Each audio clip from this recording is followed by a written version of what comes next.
Welcome back, my fellow patriots, to today's edition of Save Our Republic. Today is a sad day. In the wake of the storming of the Capitol, I released my first Save Our Republic commentary. And because today's impeachment proceedings are intimately involved with that day, we will take a quick dive into the impeachment of President Trump and the Constitution.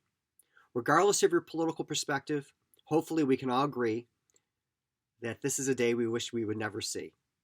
Another impeachment of a sitting president. No matter what you think, it is definitely unique in American history.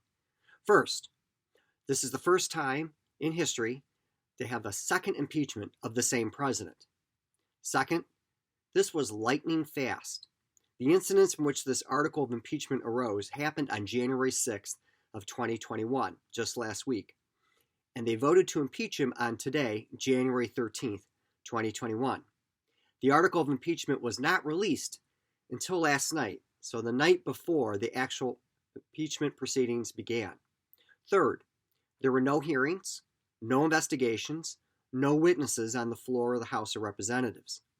Usually this is a very long and deliberate process that goes through a committee and then eventually goes to with hearings and witnesses and document review, and then goes to the floor of the House, and then there's an extensive debate, investigation, etc. That didn't happen.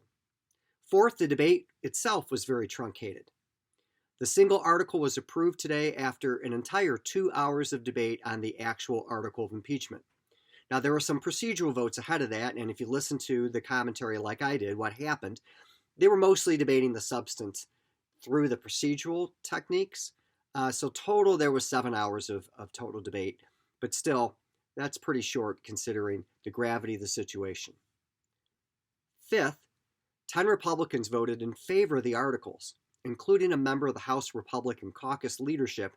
She's basically the number 3 in the leadership for the Republicans in the House. That's Liz Cheney, the daughter of Vice President Dick Cheney, and he was the vice president under George W. Bush.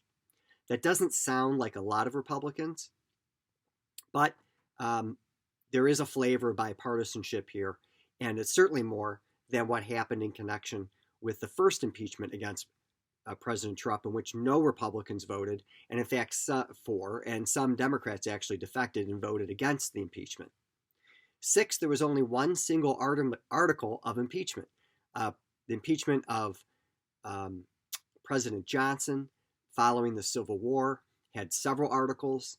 The impeachment against Bill Clinton also had several articles, although he was never impeached. What was being drawn up against Richard Nixon also had several articles. This one's a single one. Seventh, in light of the president about to leave office, his trial will almost certainly not start until he is out of office, and that has never happened before. Article 1, Section 2 provides that the House of Representatives shall have the sole power of impeachment. The House of Representatives has total authority to decide how to proceed. So they clearly had the constitutional authority to proceed in this lightning fast way on a single article the way they wanted to. No question about constitutional authority. So what did the House of Representatives vote on today? The article includes a reference to the 14th Amendment, which prohibits anyone who is engaged in insurrection against the United States. It bars any such person from holding federal office. Obviously, it was designed in the wake of the Civil War, but it continues to affect anyone that has engaged in insurrection against the United States. It also cites the president's oath to faithfully execute the office of the President of the United States to preserve, protect, and defend the Constitution. Now, Patriot Lessons American History Civics podcast will be coming out this weekend with a very extensive podcast about the inauguration, and there's a large section about the importance of the oath and what that means. So I'd recommend you go check out Patriot Lessons, American History and Civics, the podcast. You can check that on patriotweek.org. You can check it out on Apple and Google and all those other places to understand the importance of the oath and what this article is referring to. I will also note that the very first Patriot Lessons American History and Civics podcast, which was done in December of 2019, was also done during the course of the impeachment proceedings against President Trump. And there is a lot of history and rationale, legal analysis in that podcast, which I can't possibly do in today's Save the Republic. So I'd refer you again to check that out. It's dated only in the sense that we went through and finished the trial of President Trump, and now the new stuff that's happening today and in the future. And maybe I expect to have a kind of a complimentary or supplemental podcast in the future, so look for that. Now, the article accuses the president of engaging in high crimes and misdemeanors by inciting violence against the government of the United States. The article claims that the president issued false statements asserting that the presidential election results were the product of widespread fraud and should be rejected by the American people and federal and state election officials. The article also states that he incited the crowd at the Ellipse at Washington, D.C. on January 6, 2021, and that so incited, they breached and vandalized the Capitol, injured and killed law enforcement personnel, menaced members of Congress, the vice president, congressional personnel, and law enforcement, and engaged in violent, deadly, destructive, and seditious acts. It also refers to the president's phone call that he placed to the Secretary of State of Georgia, and that's pretty infamous at this point, where he is pressing the Secretary of State to find votes to give him an electoral win in Georgia. The article also states that President Trump gravely endangered the security of the United States and its institutions of government, that he threatened the integrity of the democratic system and interfered with the peaceful transfer of power and imperiled a co-equal branch of government. That's, of course, referring to Congress. It states that he betrayed his trust as president to the manifest injury of the people of the United States.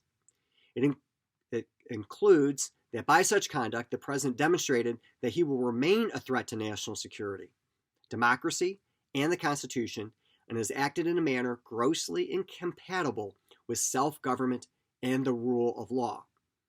Now, we discussed the rule of law in one of our earlier Save Our Republic episodes, and you know what that means. Hopefully, if you had the opportunity to check that out. But I found that interesting that they actually call upon that founding first principle. They also talk about self-government, which is the key to the social compact as well. So this article, interestingly enough, calls upon some of our founding first principles, even though it might not use exactly the same language that I would. It continues that this conduct warrants the president's impeachment and a trial to remove him from office and disqualify him from federal office in the future. Now that the House of Representatives has impeached him, the action moves to the Senate. Article 1, Section 3 of the Constitution provides that the Senate has the sole power to try impeachments. The senators must take an oath or affirmation while in trial. When the president is the subject of the trial, the Chief Justice presides. So Chief Justice Roberts, who ironically swore in the president, will preside over 2 impeachment trials of the president he swore in. And that history, again, is going to be somewhat fleshed out in both the podcast dealing with impeachments as well as with inaugurations.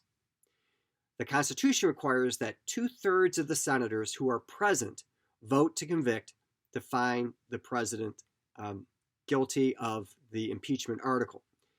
And at that point, he would be disqualified from office. He'd be removed from the current office and disqualified to hold any office of honor, trust, or profit under the United States. I also want to note that although he's impeached, that doesn't make him immune from civil or criminal liability for anything that may have happened. And that's true for all impeachments, but the Constitution specifically points out that impeachment basically allows you to do 2 things: to remove the office holder and to bar him or her from holding office in the future for the United States federal government. Now, just as an observation, I do wonder if by acting so quickly that the House undermined the chances of a conviction. I suspect that many Republicans will complain that, and maybe some Democrats, that this is a political vendetta and that due process had been run roughshod, and that they will feel like that is either a justification or an excuse, or however you want to view it, but a reason why not to vote for conviction. Now, maybe it won't make a difference. I guess we'll never know. But I think there's going to be the president's defenders are going to be able to spend a lot of time talking about how the impeachment itself was unfair.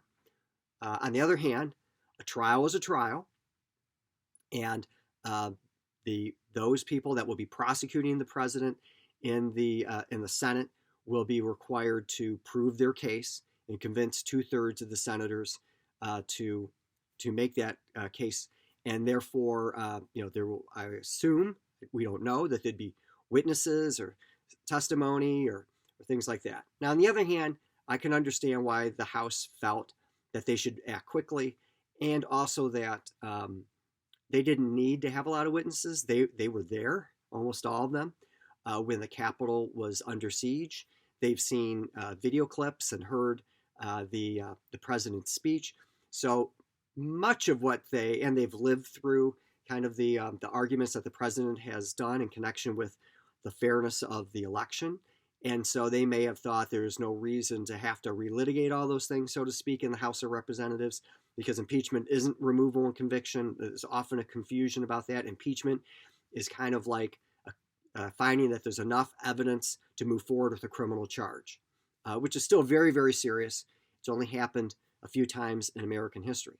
But moving expeditiously under the circumstances, I'm not saying it was right or wrong, but you can understand the perspective that they would bring.